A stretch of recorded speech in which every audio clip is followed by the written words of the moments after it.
Gente, continuando, domingo passado que nós comemoramos aí 8 anos, né, desse tempo da Igreja Pão da Vida, e a gente gosta de reafirmar algumas palavras, e uma delas é o servir, e eu vou estar compartilhando um pouco com você sobre o serviço, né, o servir.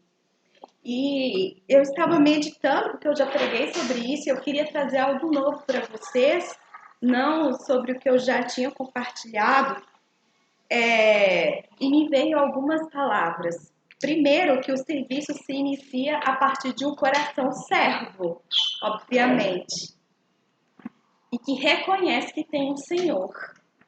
Você só serve a alguém. Você só serve se você tiver um Senhor sobre você. Então é muito importante a gente compreender isso, porque se eu estou servindo a um Senhor. E o nosso servir deve ser ao único e verdadeiro Senhor, que é o Senhor Jesus. Parece ser simples, mas isso é de uma profundidade muito grande. Porque tem muitas pessoas que servem, mas não servem ao Senhor. Servem a si próprias, servem às pessoas que estão ao seu redor, mas não têm a consciência de que ela tem um Senhor e que ela precisa servir esse Senhor. Então, a primeira coisa precisamos ter a consciência de que nós temos um Senhor. Você tem um Senhor sobre a sua vida, onde você pode falar assim, sou servo dele, eu sirvo a esse Senhor. Ele fala e eu quero obedecer, eu quero acatar, eu quero dar o que eu tenho para esse Senhor. Então, o serviço começa aí. Se eu tenho um coração servo, é porque eu tenho um Senhor sobre a minha vida. E o verdadeiro serviço, a gente vai ter o Senhor Jesus sobre nós, né?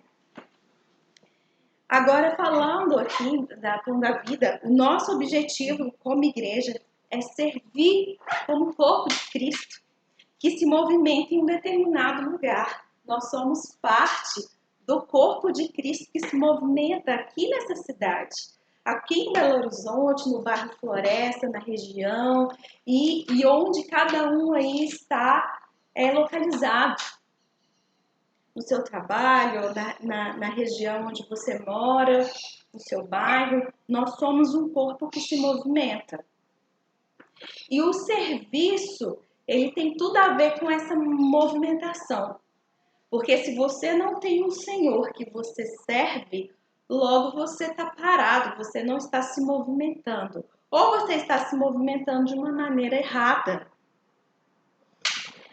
Então é muito importante você entender que congregar, estar como corpo, é uma responsabilidade. Não é só assim, eu preciso estar congregando para ir à igreja.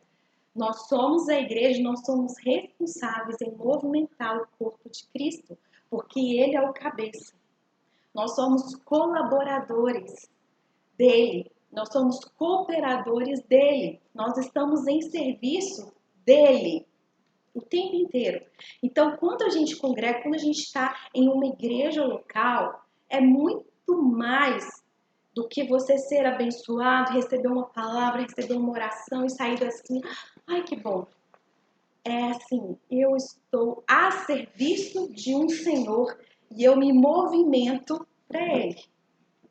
Então, nós como igreja estamos nos movimentando para Ele. Para que essa movimentação ocorra, necessitamos do serviço puro, real e voluntário.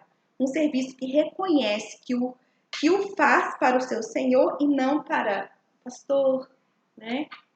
Não por um grupo, o que eu acabei de dizer, e não para ser visto também.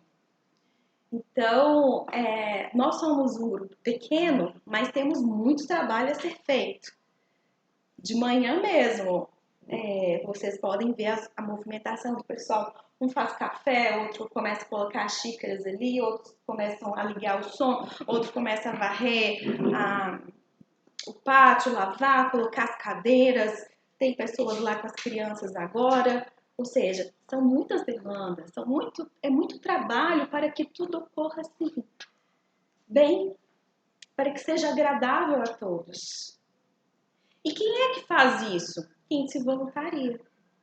Quem fala assim, eu acho que eu quero me movimentar nisso daqui, eu quero me movimentar lá no Pão Kids, eu quero me movimentar ajudando no café, eu quero me movimentar na intercessão, né? Eu preciso unir forças com vocês na intercessão. É toda terça? Beleza, vou unir forças com vocês aí na intercessão. Ou seja, você começa a ter essa mentalidade que você vem aqui na Pão da Vida não apenas para assistir, mas para se colocar em movimento. E aí, para sermos usados por Deus em grandes coisas, Ele começa a nos treinar nas pequenas coisas. O David costuma falar assim, antes do pastor ser aprovado, o presbítero ser aprovado para estar aqui no púlpito, ele tem que ser aprovado para lavar um banheiro, bem lavado, né? A servir nas coisas pequenas, no sentido assim, mas para que isso? Porque se seu coração não está disposto a fazer isso, por que você quer estar aqui? Que razão que tem, né? O que está por trás disso?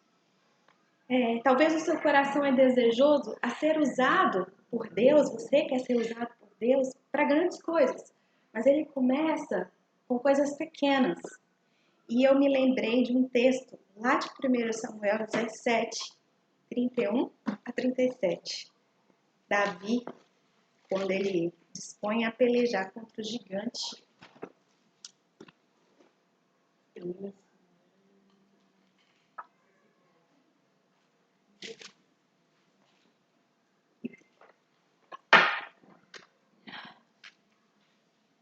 Primeiro Samuel 17, 31 diz assim: ouvidas as palavras que Davi falara, anunciaram-se a Saul, que mandou chamá-lo.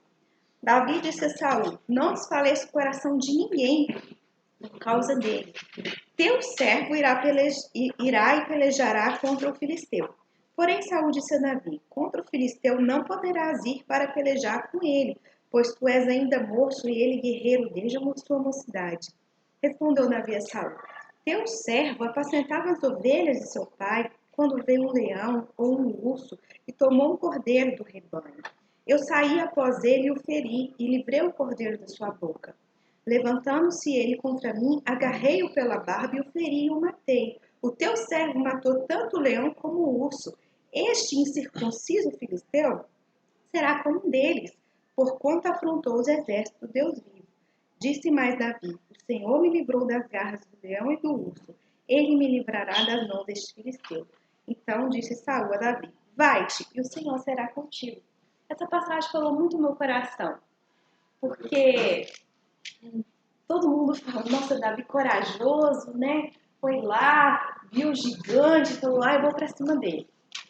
Só que Davi já tinha sido aprovado em muitas pequenas coisas. E quando ele chegou diante de uma coisa muito grande, porque naquela época ele não tinha nem idade para ser parte do soldado, dos guerreiros lá do povo de Israel. Mas era muito prestígio, né? Quem iria se voluntariar ali para matar o gigante? Será que existe algum guerreiro aqui do exército de Israel? Era assim, era um serviço com prestígio. Mas ele já tinha apacentado ovelhas, que não era nenhum prestígio. Ele já tinha feito várias coisas. E ele já tinha obedecido ao Senhor nas pequenininhas coisas. Olha, Davi, fica aqui apacentando as ovelhas. Se vier um leão, se vier um urso, defende essas ovelhas. E ele já tinha passado por todo aquele processo. E quando ele se depara na frente do gigante, ele fala assim: o Senhor esteve comigo em tantas coisas, ele vai me dar a vitória aí. Porque eu conheço esse Deus. Então, se você tem no seu coração ser usado pelo Senhor, saiba que Ele vai te usar nas pequenas coisas. E por mais que talvez a gente passe, mas isso é tão insignificante, não é insignificante. Não foi insignificante ele ter vencido o leão, ter vencido o urso. E Saul vira para ele, primeiro Saul fala assim: não, você não vai. Você é doido, você é pequeno, você é um moço ainda, você não pode pelejar. E quando Davi começa a falar com ele, Saul se cala e fala assim: Deus vai ser contigo. Tipo assim, você me convenceu. Você tem um histórico com o Senhor. Pode ser muito pequeno fazer um café, pode ser muito pequeno tirar a poeira de uma cadeira. Mas é esse coração que o Senhor vê, é esse coração que Deus está vendo, de disponibilidade, de serviço, de rendição, de quebrantamento. E vai ter um momento que Ele vai te desafiar a coisas maiores.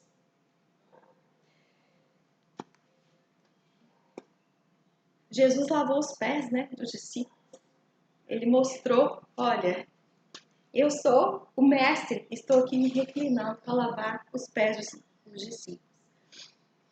E qual que é o seu serviço e o meu serviço? Talvez você esteja se perguntando, tá, o que é para eu fazer então? O seu serviço vai dizer da sua essência em um determinado local. Seja aqui na igreja, seja no seu trabalho, seja na sua família, você tem uma essência. E essa essência ela vai se movimentar onde você está. E aqui a sua essência pode estar ativa ou a sua essência pode estar inativa. Mas você tem uma essência. O Senhor te criou. O Senhor te criou com dom, o Senhor te criou com talentos. O Senhor colocou tantas coisas no seu coração. E quem que você quer ser hoje aqui na Igreja Pão da Vida? Uma pessoa ativa ou passiva? O ativo aqui é diferente de ativismo. Porque o ativismo, você faz e nem sabe por que você está fazendo tantas coisas. Mas quando você tem um coração servo, um coração que se rende, você sabe que você está servindo a um rei. E você sabe exatamente onde você pode cooperar. Então é muito importante hoje você, congrega aqui na IPB, seja um cristão ativo. Tem a sua essência em movimentação. Não por mim, não pelo David, pelo presbitério, o Bruno, o Luiz, não pelas pessoas, mas pelo seu Senhor, pelo seu Rei. Porque nós estamos, gente, eu imagino que nós estamos, eu imagino que nós somos o exército de Jesus. Ele está à frente, nós somos o exército dele. Então, nós estamos nos movimentando para Ele o tempo todo. Os ativos vestem a camisa e dizem, quero o seu corpo de Cristo se movimentando. O que eu preciso fazer? Às vezes você pode perguntar no seu coração, Pai, eu quero o seu corpo de Cristo ativo e que se movimenta e que é responsável, porque eu sirvo o Senhor. Então, hoje, a gente não está sem o som aqui, nós não tivemos todas as pessoas da música, mas nós somos ativos no corpo, então eu posso cantar, eu posso liberar canções, eu posso liberar intercessões, porque eu sou ativo, eu me movimento aqui. O passivo, ele paga para ver. O passivo é assim, quero ver a igreja se movimentar, e se der eu vou na onda, se não der eu pulo fora. O passivo é assim, vou lá ver o que dá, vou lá participar. Hoje não tem louvor, nossa, que pena, né? E fica lá, deixa eu ver o que vai acontecer. Se eu ver que o negócio tá fluindo, eu fico, senão eu saio. Isso não é atitude de um coração em serviço ao Senhor. Isso não é atitude de um coração que quer ser igreja, que se movimenta em um determinado local. Não tem esse coração nem aqui em nenhum outro comunidade, nenhuma parte do corpo de Cristo. Porque Ele te responsabilizou com parte do exército dele a serviço a Ele. Não é só quem está aqui pregando, não é só quem está cantando. Você é muito importante. Às vezes, o seu olhar atencioso para o irmão, você se disponibilizar em ouvir alguém, em dar um abraço em alguém, mandar uma mensagem para alguém durante a semana, um versículo, eu estive orando por você. Isso é uma movimentação.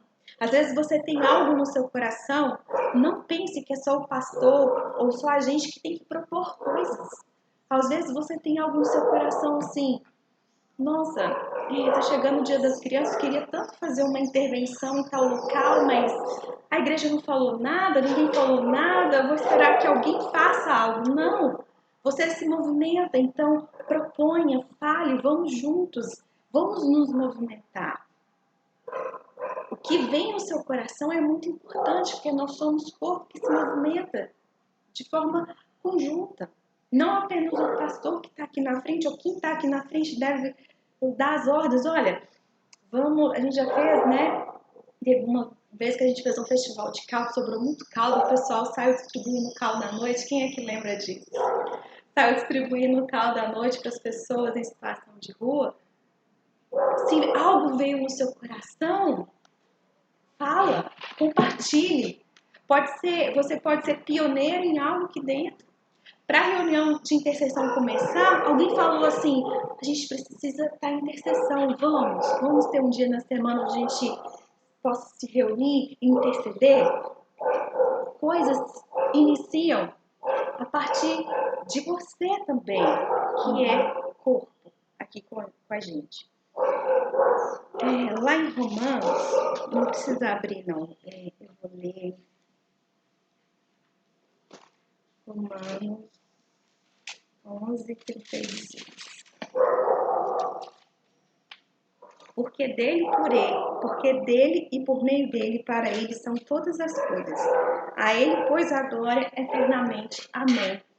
Que esse versículo, sempre quando você ouvir essa palavra, servir, que é para ele, a todo momento. Porque se não for para ele, nós vamos nos frustrar muito. Porque a gente se frustra com homens. Que nunca o seu coração pense que você está fazendo algo para homens, principalmente aqui. Você está fazendo para ele. E a todo momento, ele nos vê. Ele vê o seu esforço de acordar no domingo de manhã para vir aqui congregar. Ele vê o seu esforço de, eu quero Jesus. Eu quero estar junto.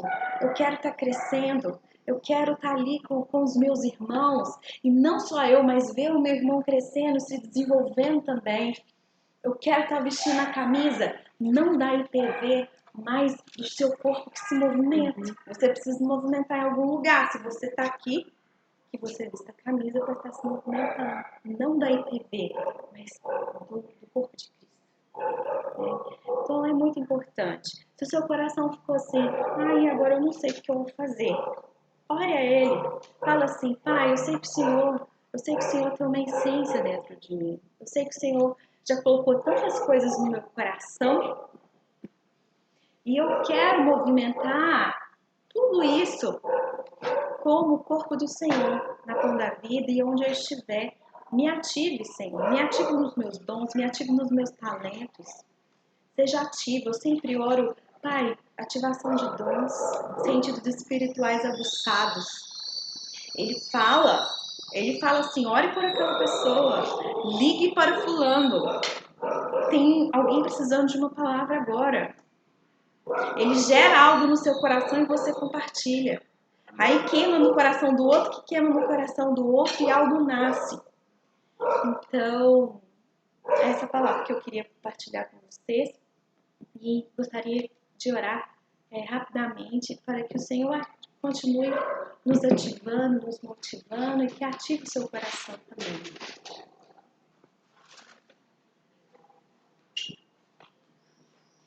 Pai, nós te agradecemos, Pai, por esse tempo, por esses 8 anos juntos.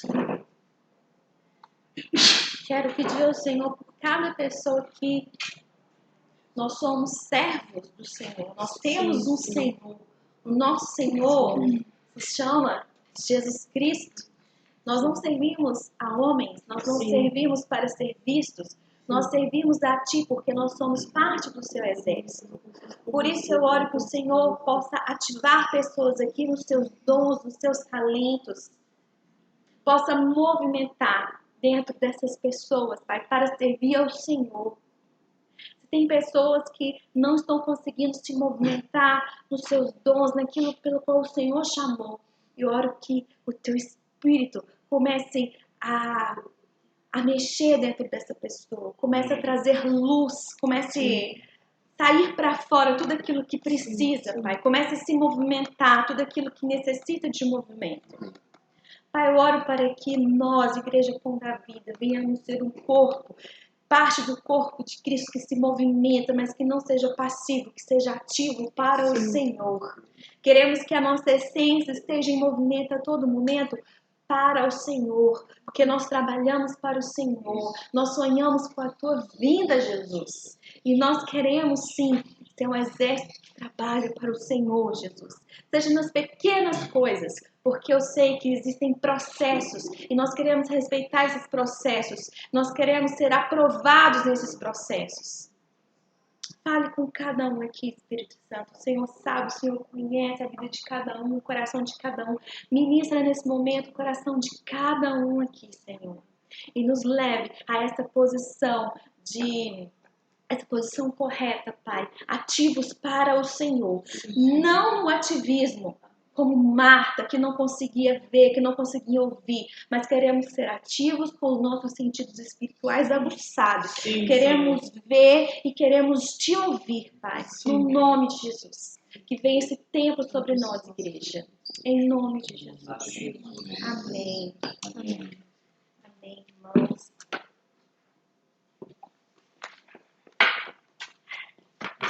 Gente, então vamos para o segundo tempo.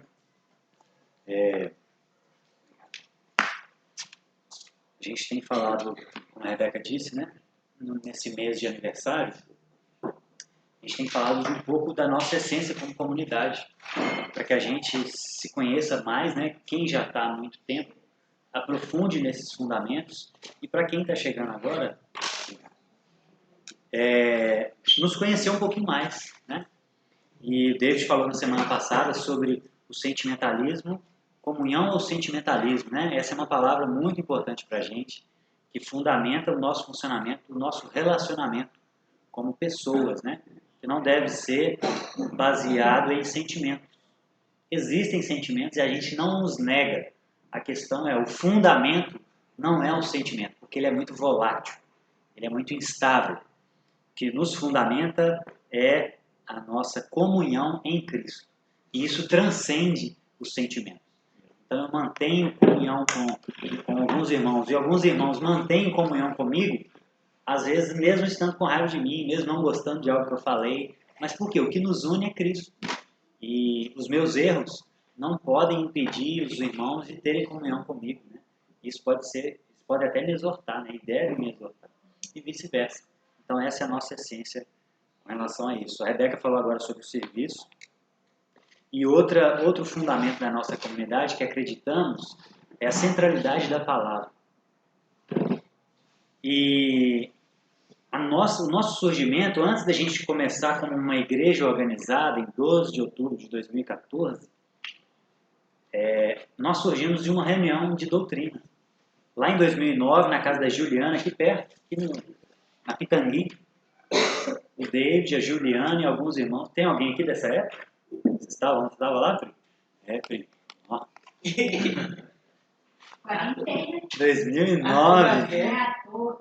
2009, gente. A gente começou a reunir alguns irmãos para estudar a Escritura. E aí, 2011, 2010, a gente foi lá para a casa da avó do Tiago Davis, ali na Cidade Nova. Em 2011, a gente foi para a casa do Júlio, lá na Ana Lúcia, que eu acho que a maioria já está mais dessa época, né?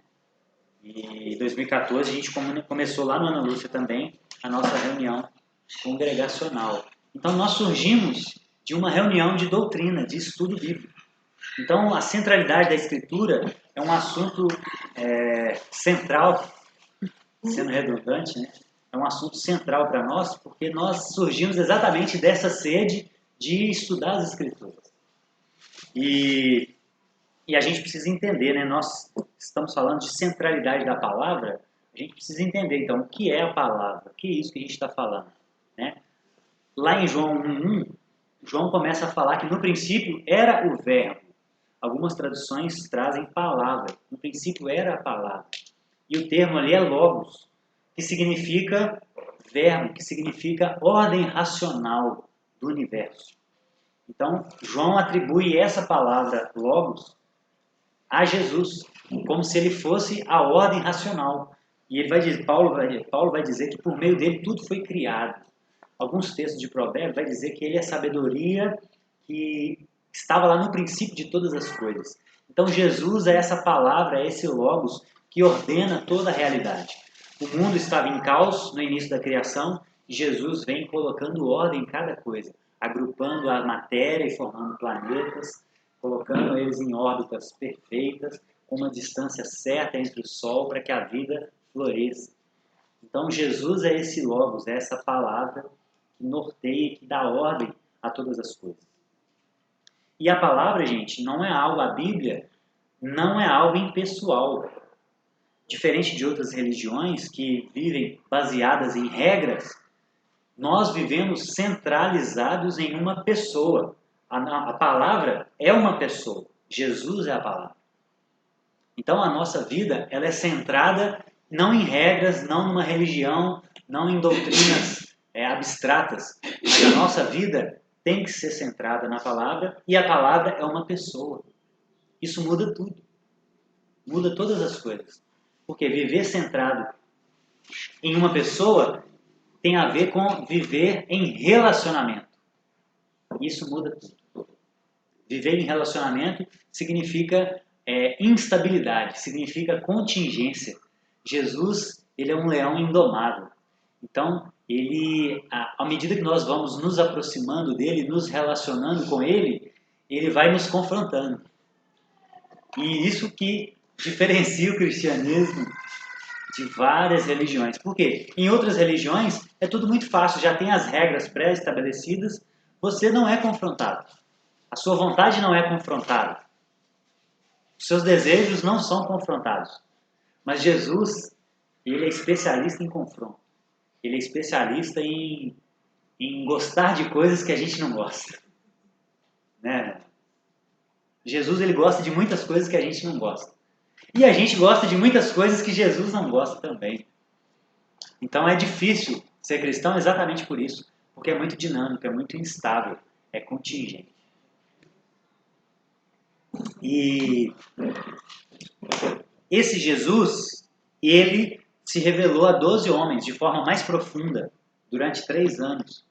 E esses homens, essas testemunhas oculares, registraram o caráter desse Deus que pisou na terra, que se encarnou.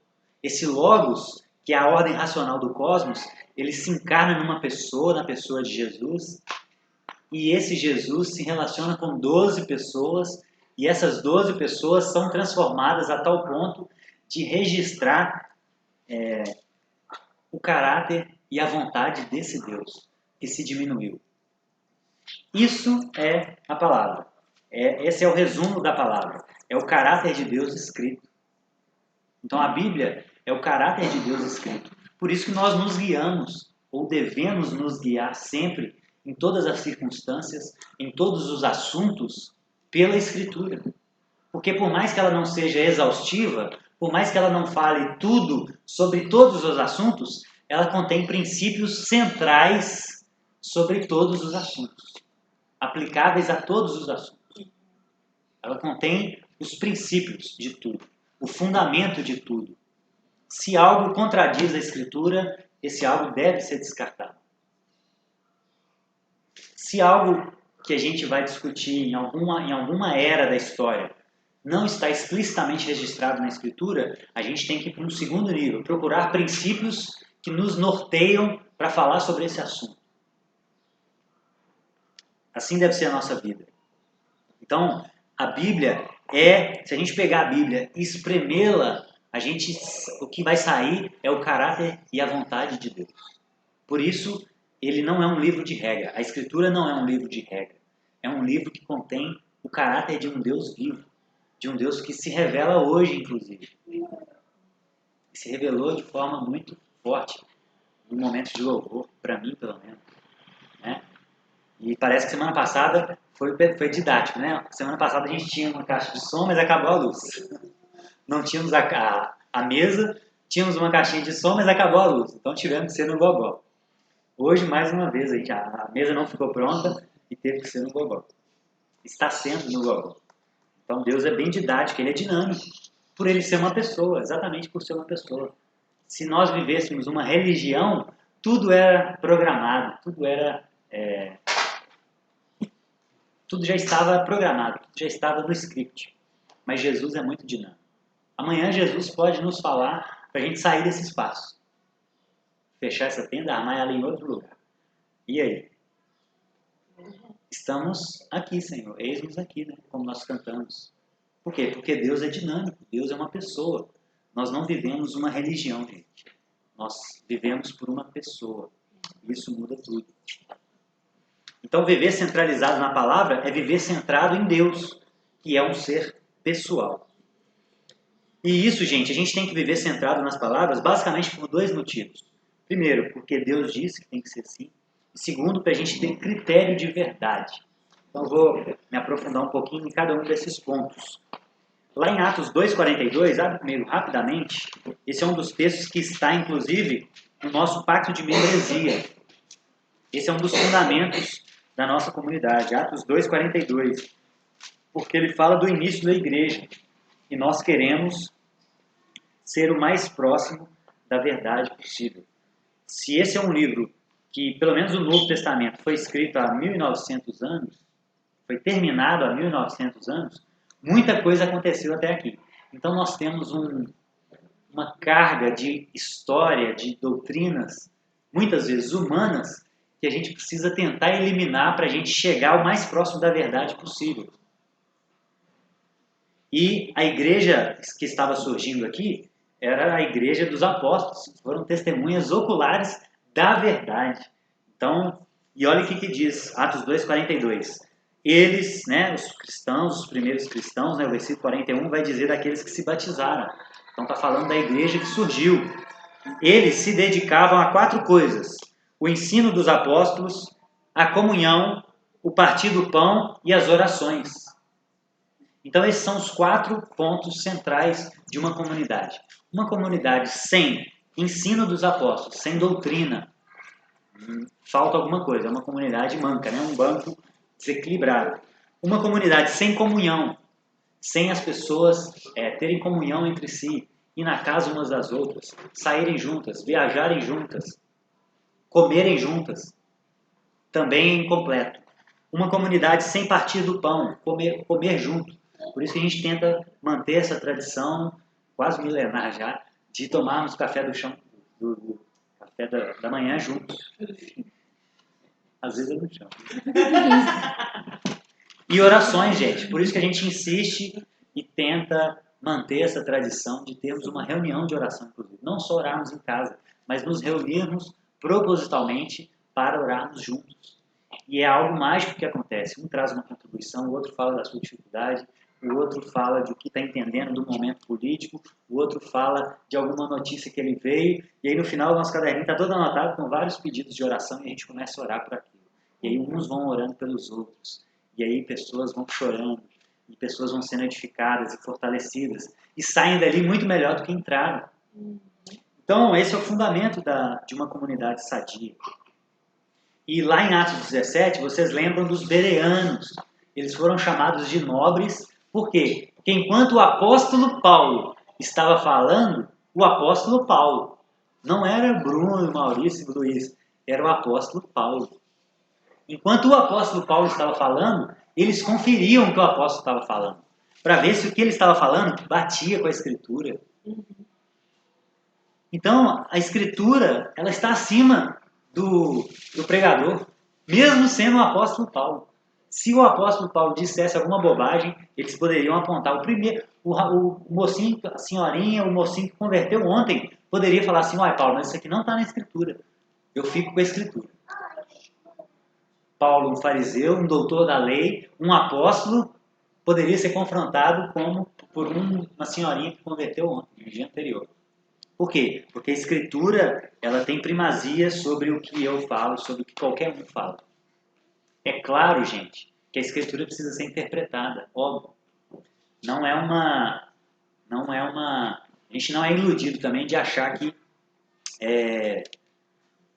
é algo tão fácil como se parece. Não é algo tão fácil. Por isso existem várias denominações, por isso existem várias divergências teológicas. Isso é sadio. A questão é, a gente tem que entender que alguém está errado em algum assunto quando eles se contradizem. E quem tem a verdade, a gente pode não descobrir agora. Porque o próprio Paulo falou, olha, hoje eu conheço em partes. Amanhã, então, eu verei plenamente. Então, o próprio apóstolo Paulo tinha essa consciência. Nós somos limitados. Eu posso entender um texto de uma forma e outra pessoa de outra. Porém, a gente tem que ter a consciência de que isso não é um relativismo. O relativismo não é bíblico. Jesus, ele é a verdade, é um artigo definido ali, ó. Ele é a verdade, não existe outra. A gente pode divergir em alguma interpretação, mas alguém está errado. E isso é um fundamento. Alguém está errado. A gente pode não descobrir hoje, mas um dia nós vamos estar com Jesus e a gente pede o VAR, né? E aí a gente vai saber a verdade. Nós vamos saber toda a verdade, porque não há nada oculto que não venha a ser revelado. Então um dia nós vamos saber de todas as nossas dúvidas, pode ficar tranquilo. Se Adão tinha umbigo, qualquer uma que seja, nós vamos descobrir. Quem soubesse pode me falar. E hoje, meus irmãos, eu percebo que falta zelo, como esses irmãos de Bereia tinham. Falta muito zelo pela palavra de Deus. Falta muito zelo pela Escritura. Hoje a gente quer adequar a Escritura à nossa cultura e não o contrário. Mas por quê? Porque talvez a gente seja a geração que tem mais acesso à informação, mas a geração mais analfabeta funcionalmente falando, que já existiu na face da Terra. Porque os clássicos, os medievais, os caras sabiam várias línguas. Eles liam muito. A nossa geração tem acesso a muito mais informação, mas parece que está muito atrás em nível de conhecimento. E aí a gente foi se envolvendo a essa cultura. E a gente foi se moldando a essa cultura, esquecendo das nossas raízes.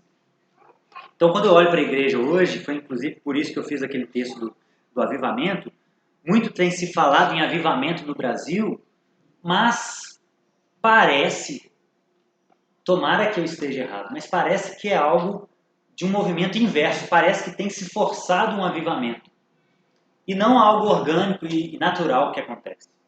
Os frutos são a consequência do avivamento, e não o contrário.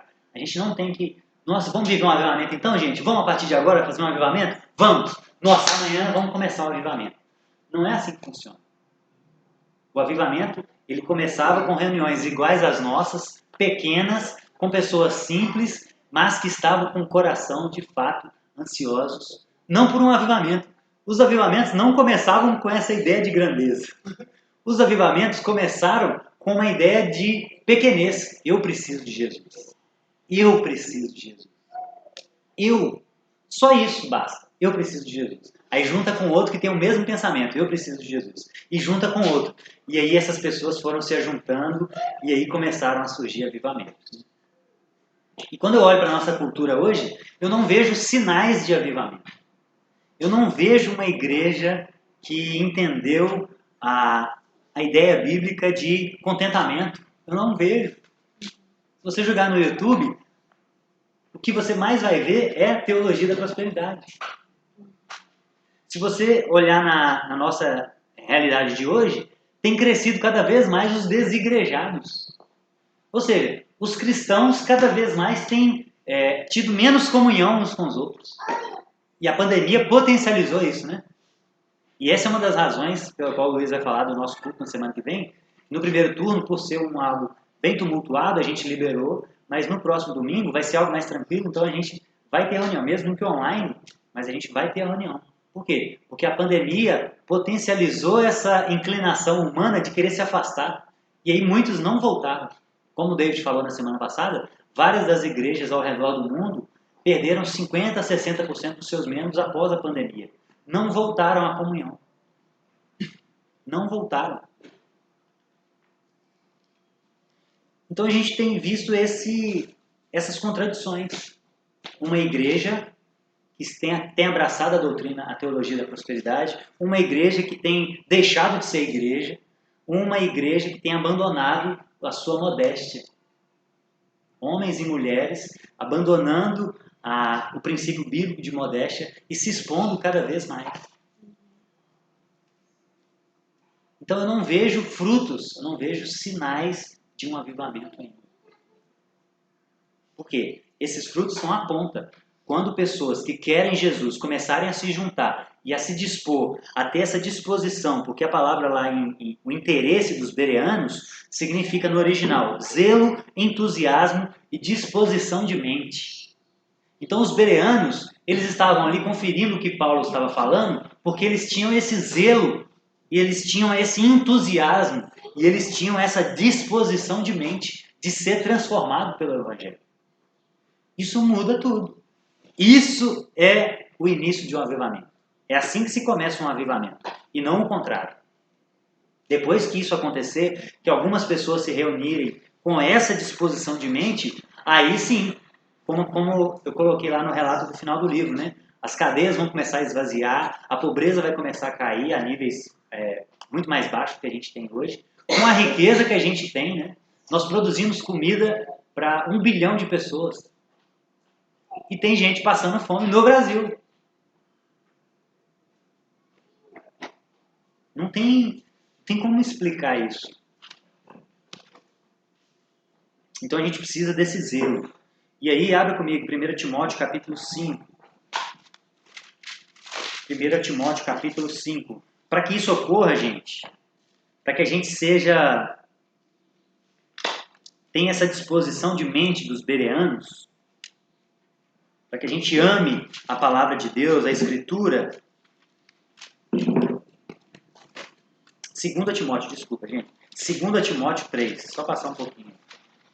2 Timóteo 3,14, olha só que interessante. Paulo falando a Timóteo. Quanto a você, porém, permaneça nas coisas que aprendeu e das quais tem convicção, pois você sabe de quem o aprendeu. Porque, desde criança, você conhece as sagradas letras, que são capazes de torná-lo sábio para a salvação mediante a fé em Cristo. Então, meus irmãos, Timóteo começou, ele foi quem foi, porque ele conhecia as Sagradas Escrituras desde criança. E a gente negligencia o impacto que a cultura tem sobre nós. A gente é fruto do meio. E qual meio a gente está inserido? A gente tem que conscientemente se cercar de meios saudáveis. Então, se nossos filhos ouvem a palavra de Deus desde criança, é claro que isso não é uma regra. Principalmente na adolescência, eles são desafiados a colocar em prova aquilo que eles ouvem. Porém, há uma probabilidade, uma tendência de muitas pessoas relatam que ouviram o evangelho desde criança, mesmo se desviando na adolescência, eles falam o seguinte: no fundo eu sabia. É isso que é importante. Se ele tem essa convicção de que no fundo ele sabe a verdade, isso já foi plantado. E para ele negar isso, ele vai ter que fazer um esforço também, para negar essa revelação que ele teve desde criança. E aí, quando ele estiver lá no momento ou no lugar onde ele não deveria estar, ele vai lembrar disso. Então tem que ser desde cedo. Por quê? Porque nós somos frutos do meio.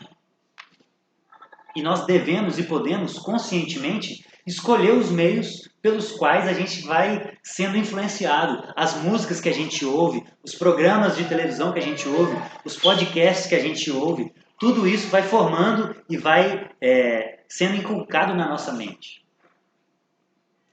Por isso que a gente tenta ultrapassar aquela ideia legalista. Eu posso ouvir música que não é evangélica? Não posso? Não é essa a questão.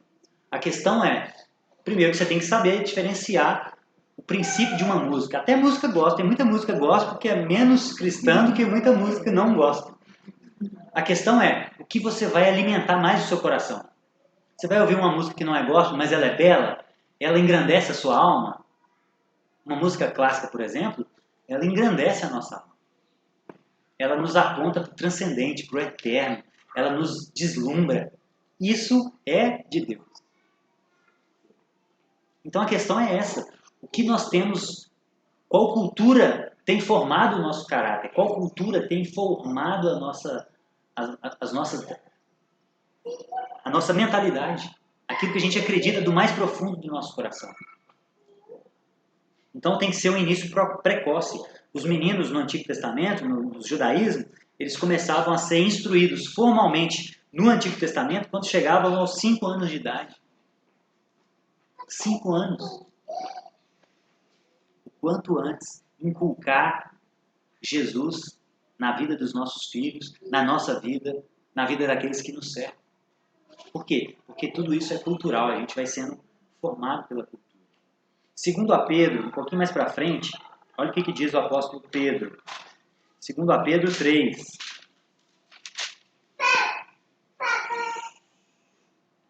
(17).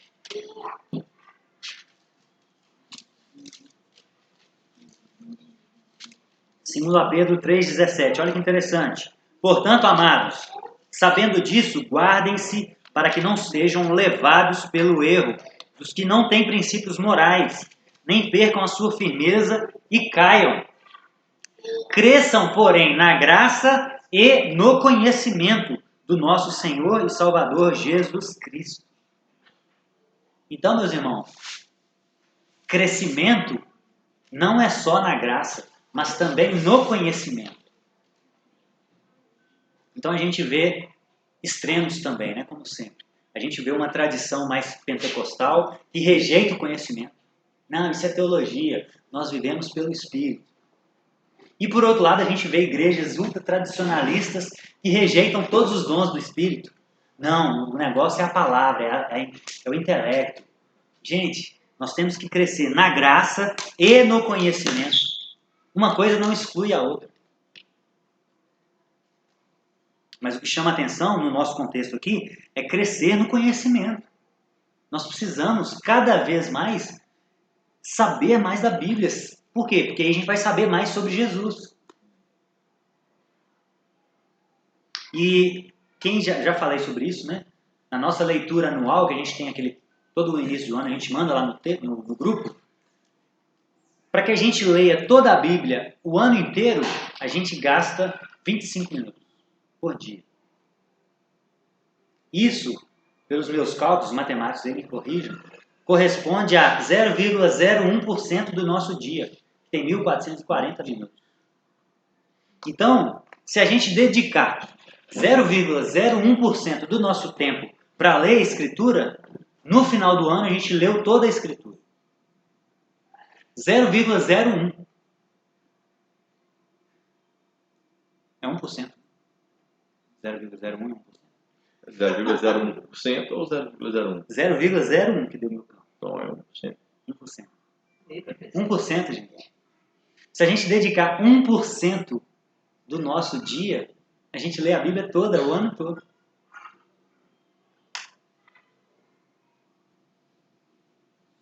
E aí quem tem aqueles aplicativos, né, que mede o tempo que você fica em cada aplicativo, faz esse teste hoje. Mas o ideal seria fazer antes, né? Porque aí já começa a se policiar. Mas faz um dia que você não lembrou, olha lá quanto tempo você gastou em cada aplicativo. Isso mesmo, 1,7%. É isso? Faz esse teste para ver o quanto você está se dedicando a algumas coisas. E não quer dizer que talvez sejam coisas até justas, dignas, boas, agradáveis. A questão é uma escala de prioridade. Por que está faltando 1% do nosso tempo para Deus?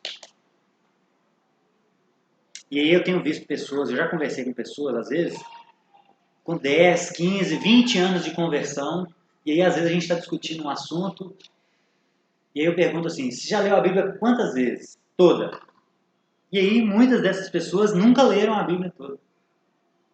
Com anos e anos de conversão, nunca leram a Bíblia toda.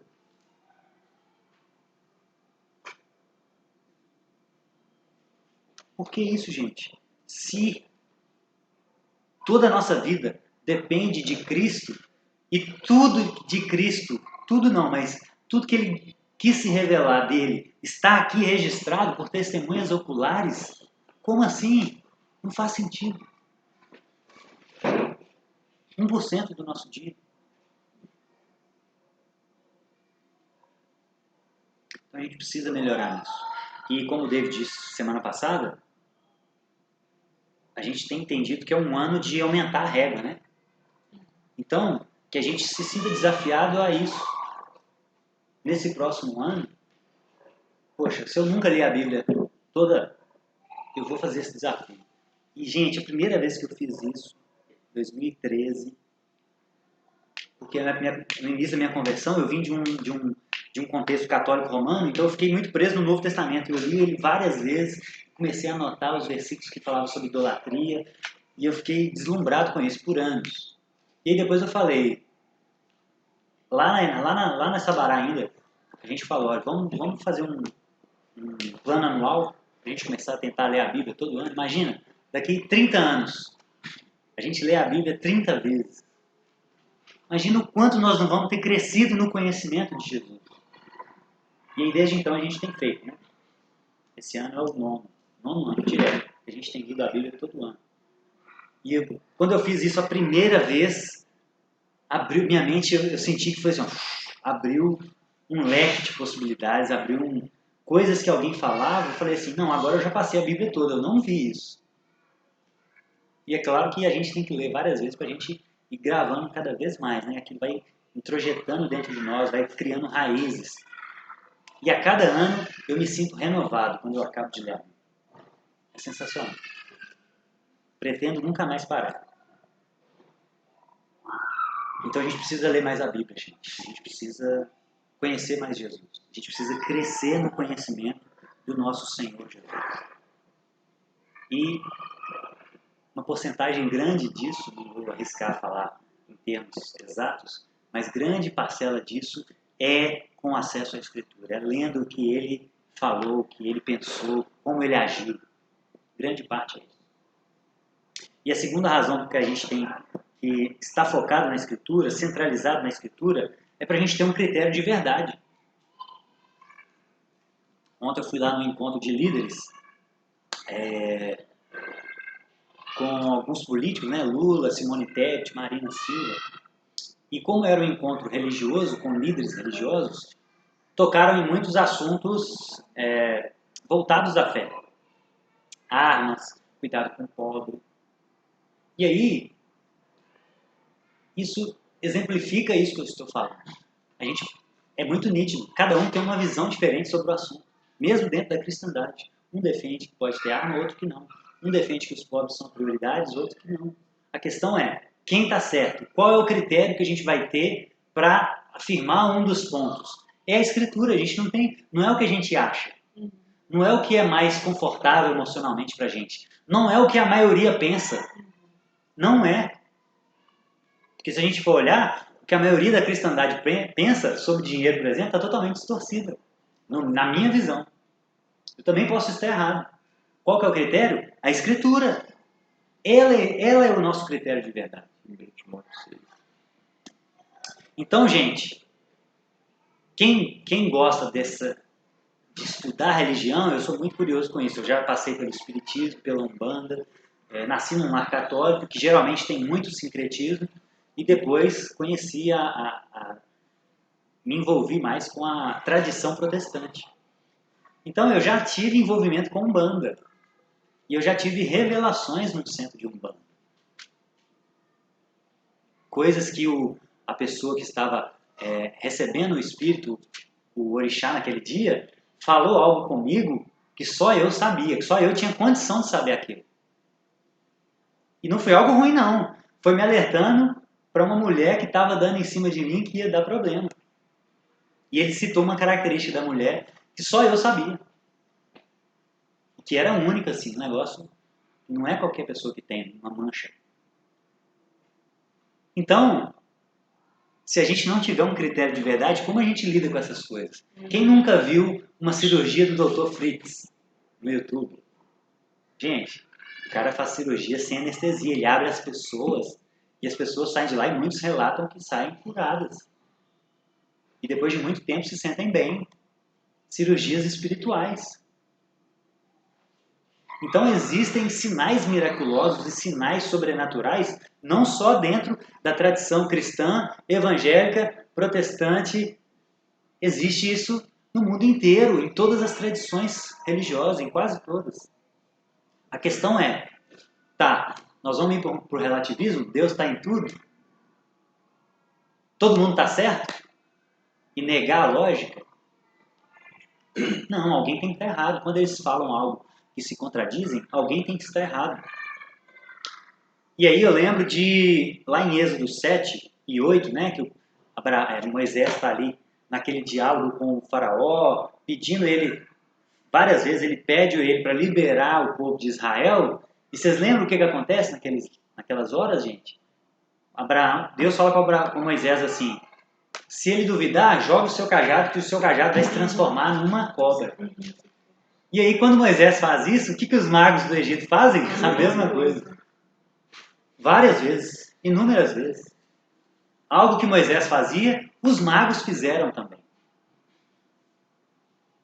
Então, os magos do Egito também fizeram sinais sobrenaturais. A questão é, qual vai ser o nosso critério para discernir qual é o verdadeiro, qual é o sinal verdadeiro, ou qual é quem está com a verdade. Porque os dois fizeram a mesma coisa. Chegou um momento que não deu mais, né? Aí os magos até se renderam e falaram, não, isso aí a gente não consegue fazer não. Isso aí é de Deus. Mas fizeram vários. Essa é a questão. Então a gente tem que pensar um pouco mais sobre isso. Bíblia e tradição. O que tem mais peso? Logicamente, é a Bíblia. Porque a Bíblia foi escrita por testemunhas oculares que conheceram a verdade. A tradição, ela pode ser verdadeira, mas a gente tem que ter um critério para a gente analisar, para ver se isso tudo forma uma linha coerente até chegar na verdade, que é Jesus. Então, quando uma tradição contraria a Escritura, a gente fica com a Escritura. Quando uma tradição concorda com a Escritura, beleza. Né? Os apóstolos, Paulo lá em 2 Tessalonicenses 2, ele diz o seguinte, se apeguem à tradição ensinada por nós. Por nós. Paulo não está dizendo assim, se apegue à tradição.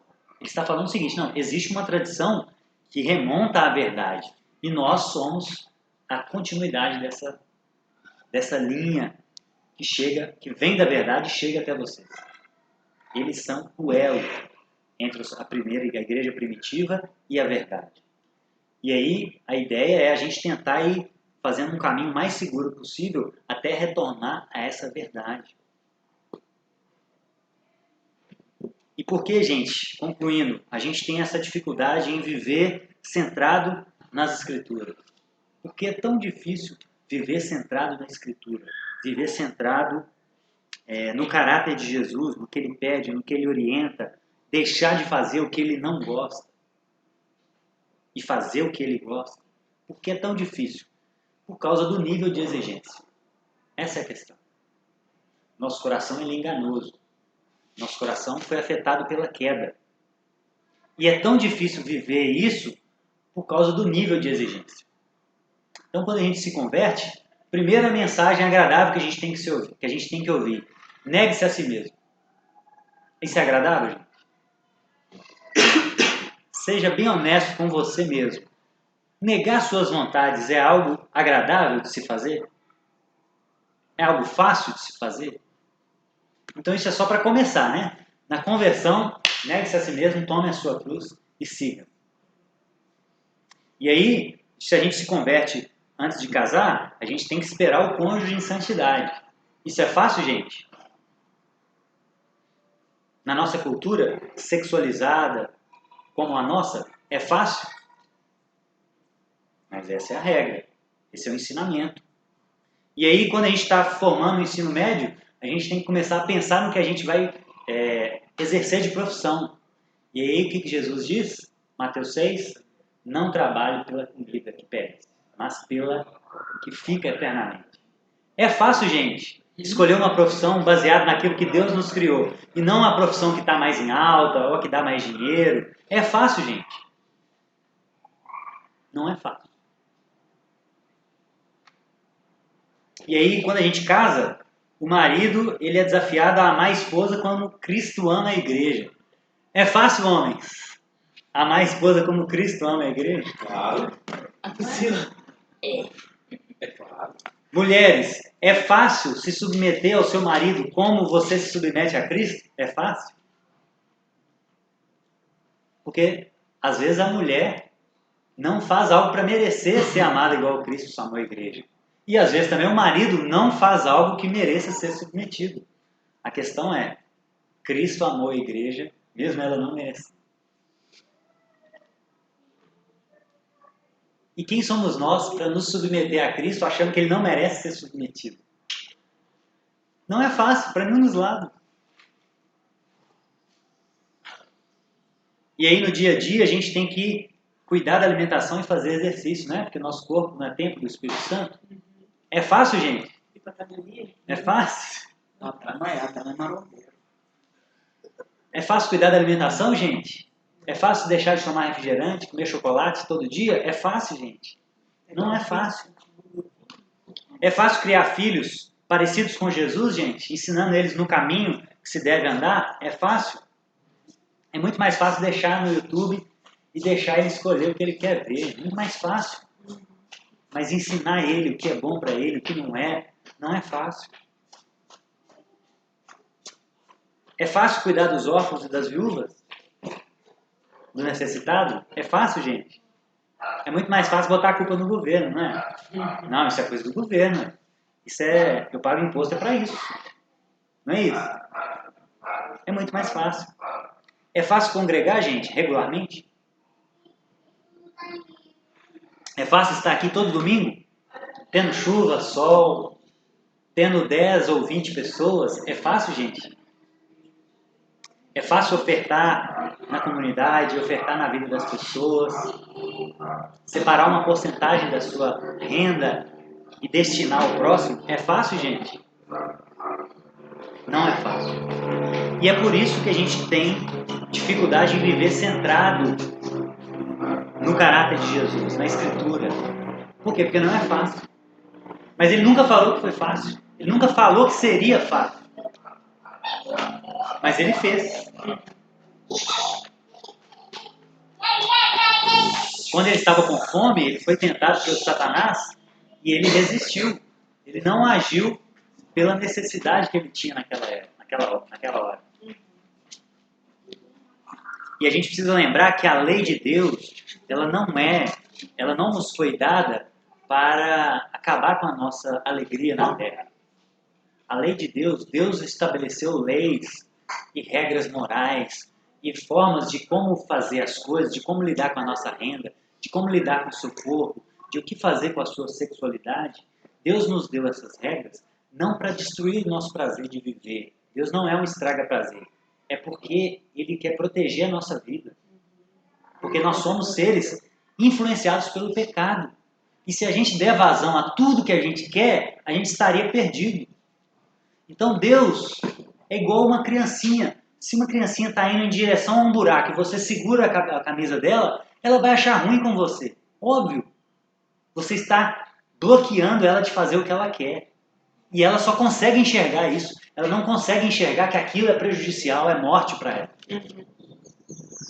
É a mesma coisa conosco. Nós não conseguimos enxergar que as leis de Deus é para proteger a nossa vida. Para que a gente chegue no final da vida limpo e a gente desfrute da vida eterna. Isso é para nos proteger. E aí eu costumo dizer que no juízo final, gente, a gente vai ser medido por um vídeo sem áudio. Nós vamos ser avaliados no dia do juízo final. Jesus vai colocar um DVD lá, passando a nossa vida, só que não vai ter áudio. Por quê?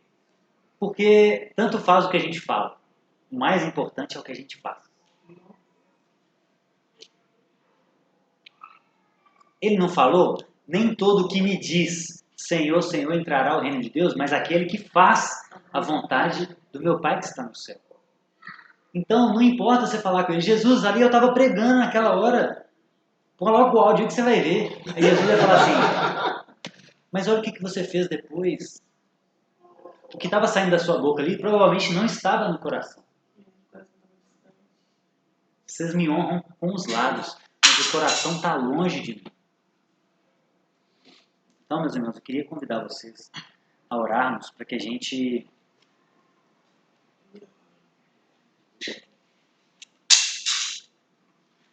para que Jesus e o Espírito Santo coloquem raízes dentro do nosso coração, das nossas vontades, da inclinação do nosso coração. A palavra coração para o judeu significava o centro das vontades humanas. E esse é o centro que Jesus falou, que saem as coisas boas e ruins. A boca fala que o coração está cheio, aquilo que você tem vontade de fazer. Então a nossa luta não é contra a nossa ação de fazer algo errado ou não. A nossa luta é contra o nosso interior, o mais profundo do nosso interior. Então eu queria te convidar para orar, para que Deus alcance esse lugar de desejo do coração. Porque é de lá que procede a vida. E é por isso que o Provérbios vai dizer, de tudo que se deve guardar, guarde o coração. Por quê? Porque dele procede a vida. É exatamente isso. É do coração que procede a vida. E é isso que nós temos que pedir a Deus, para que Ele alcance este lugar, porque se Ele alcance este lugar, Ele alcançou a raiz do problema. E aí as nossas ações naturalmente serão centradas naquilo que Deus espera, naquilo que Deus é. Vamos orar comigo? Ô Senhor Jesus, mais um dia nós te clamamos, Pai. Alcance o mais profundo do nosso coração, Pai. Alcance o local onde procedem os nossos desejos, as nossas motivações, os nossos sonhos. Alcance este lugar, Pai.